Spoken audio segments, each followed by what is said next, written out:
Hi, I'm Kunmin Lee. I'm Sangjun. And I'm Andres. We're from Group 3, and our video's title is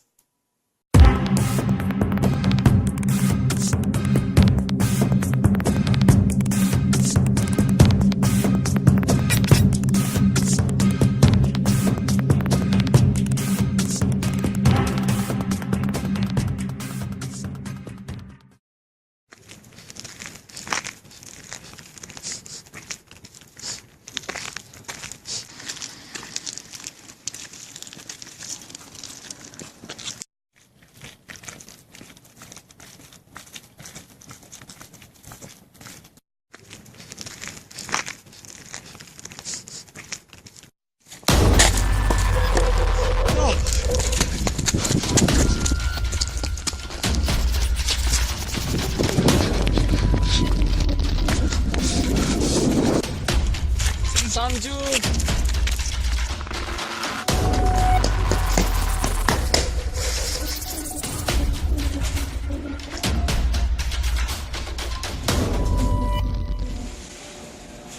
나한테 스토커라고냐? 말도 안 돼. 감독님. Come on in.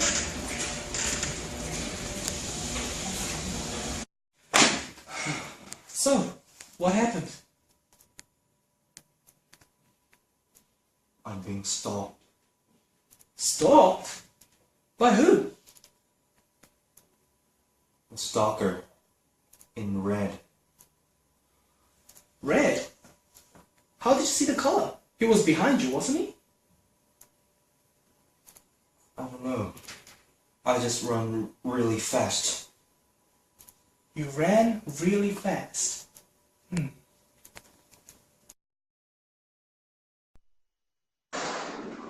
So the question is, how can Sangjun sees something in the back? Well, of course Sangjun can see something in the back if he turns his head around.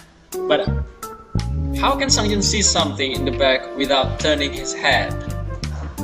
Before answering that question, let us remind you about simple kinematics in special relativity. So, let's say there are two objects moving with two different velocity in the lab frame, with one with v1 and the second object with v2. Then, how fast the second object moves seen by the first object? Well, if it is not relativistic, then it is simply v2 minus v1. But as you may have already known, the relative velocity is going to be this value if v2 and v1 are relativistic. So now, knowing this equation, we can answer how Sangjun can see something in the back without turning his head around. Suppose there is a light source. It emits photons in every direction, and this is Sangjun's eye. And unfortunately, Sangjun's eye can only see something in front of him in this area, not in the back. So normally if he's not moving, the photon that comes from the back will not be able to be seen by Sangjun because it's in the back. But let's suppose now, what if Sangjun is moving? Say he is moving with velocity v. In his frame, what is the velocity of the photon in x direction? Well, from the previous equation that I introduced you, we can simply see that the velocity of photon in x direction, or cx prime, in Sangjun's frame is equal to this much: cx minus v over 1 over v times cx over c squared, while cx is the velocity of the photon in x direction in the lab frame. So here's the interesting part. What if v is greater than cx? I mean, what if Sangjun is moving faster than the horizontal component of the photon velocity in the lab frame? in Sangjun's frame, Cx prime's value will be negative. It will be less than 0. What does it mean? It means that the photon will come as if it is from the front. So in Sangjun's frame, the light source, the photon emitter in this case, is located in front of him. So Sangjun can see it. So this is exactly how Sangjun can see something in the back. When he is moving, everything if he's moving fast enough, everything in the back will squeeze into in front of him so that he can see everything. So yeah, normally Sangjun will not be able to see the Stalker in the back, but because he was so scared that he can run so fast, he can see the Stalker in the back. Okay, now that's solved. Let's go look for the suspects. Okay.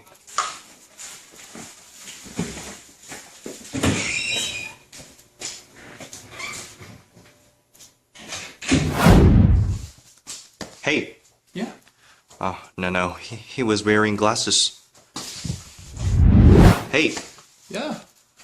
No, he didn't have a monobrow. Hey. What's up? No, he didn't have a mustache.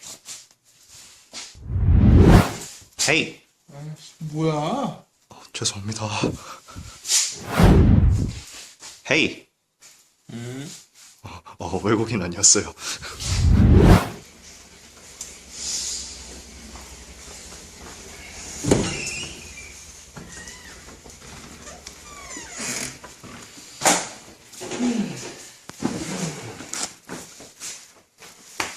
We looked at everyone with a red jacket, yet nobody's your stalker. Yeah, none of them were my stalker. Oh, hold up. You ran really, really fast. Yeah, really, really fast.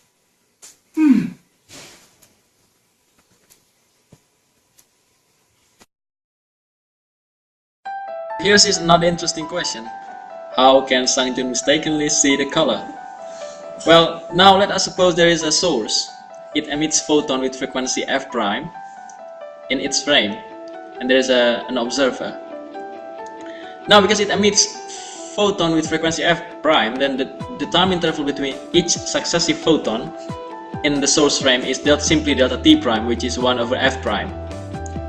But what is the time interval between each photon measured in this frame, in the observer frame? Well, because of time dilation, then it's simply gamma times delta t prime. Now let us assume the source is moving with velocity v towards the observer. Then by the time it emits the next photon, the source has already moved by a distance v delta t, which is equal to v times gamma delta t prime. And then it emits the next photon. So now, what is the distance between the successive photon in the observer frame?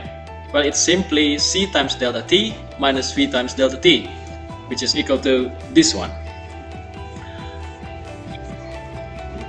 Now, knowing the distance between the successive photon in the observer frame, we can also know the time interval between the successive photon measured in the observer frame. It's simply delta t, because delta t is equal to 1 over c minus v times gamma delta t prime. This 1 over c comes from the speed of photon, which is c in every frame, and c over minus v times gamma delta t prime is exactly the distance between successive photon that we calculated here. And then after some simplification, we come to this equation. So now we already know the time interval between each successive photon in the observer's frame. We can calculate the frequency that is measured by the observer. Just simply take the reciprocals of this one, 1 over this one. We get that the frequency measured in the observer frame is equal to root 1 plus v over c over 1 minus v over c times f prime. Now, because Sang-jun mistakenly see the color. It is supposed to be blue. The Stalker is supposed to wear blue jacket, so it means the F prime, the F prime should be 160 terahertz, but the measured frequency is 450 terahertz. So let us calculate how far Sang-jun moved so that he can mistakenly see the color. Well, it turns out that he has to move close to 0.35 C. So when Sang-jun moves with this amount of velocity, instead of seeing the blue Stalker here, he saw a red Stalker. So that's how Sang-jun mistakenly see the color. So redshift occurs. Then let's look for a guy in a blue jacket. Okay.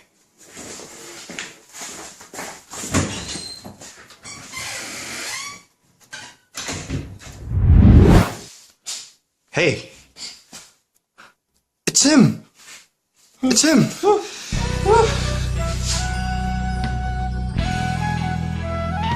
Why did you stalk him?